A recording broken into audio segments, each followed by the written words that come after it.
আসসালামু আলাইকুম প্রিয় ভাই বোনেরা, কেমন আছেন সবাই? আশা করি ভালো আছেন, আমিও ভালো আছি আলহামদুলিল্লাহ। তো ঈদ মুবারক। তো ঈদ তো শেষ হয়ে গেল, আজকে রাত হয়ে গেছে এখন।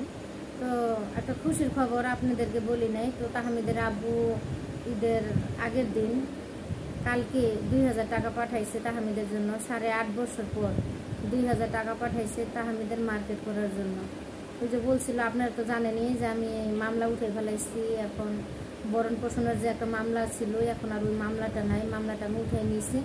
বলছে তাহমিদের বরণ পোষণ দিবে। তো বছর একটা দিন দেখেন, সে 2000 টাকা দিছে। তো আলহামদুলিল্লাহ, আমি এতে কোনো কষ্ট পাই নাই। সে 2000 টাকা দেখ আর 2 টাকা দেখ, সে বাবা তার সন্তানকে দিছে, এতে আমি অনেক খুশি হয়েছি। আল্লাহ যেন তারা ভালো রাখে, সুস্থ রাখে, এই কামনাই করি সবসময় যে আল্লাহ আপনি আমার স্বামীরে আপনি ভালো রাখেন।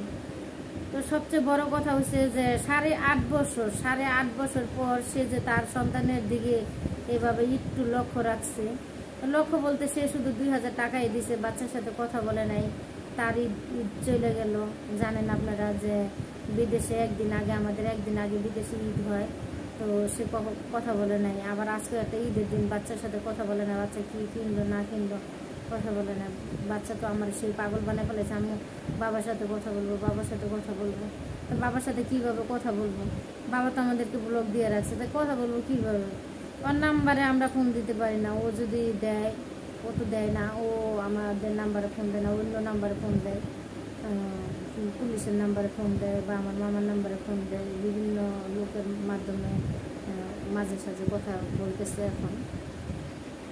তো এই জন্য আমি এটাই বলি যে সে টাকা দিছে ঠিক আছে, কিন্তু যদি একটু কথা বলতো বাচ্চার সাথে, বাচ্চার মনটা একটু ভালো হইতো, বাচ্চা খুশি থাকতো।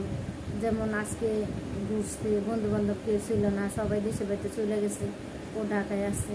তো বলতেছে আম্মু আজকের দিনটা আমার খুব খারাপ গেছে, আজকে ভালো লাগে নাই আমার।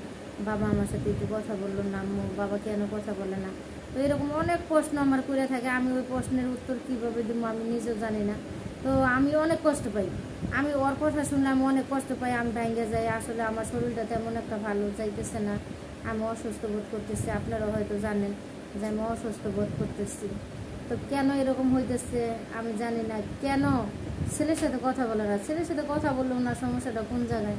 আমি চাই যেন উনি 8.5 বছর পরে বাচ্চার 2000 টাকা দিছে, আল্লাহ রহমত দিছে ওনার ভিতরে। তো আমিও চাই যে সে যেন তার বাচ্চার সাথে কথা বলে, বাচ্চার মন মানসিকতা ভালো থাকে, এই কামনাই আমি সবসময় করি। তো ভালো থাকবেন সবাই, আল্লাহ হাফিজ।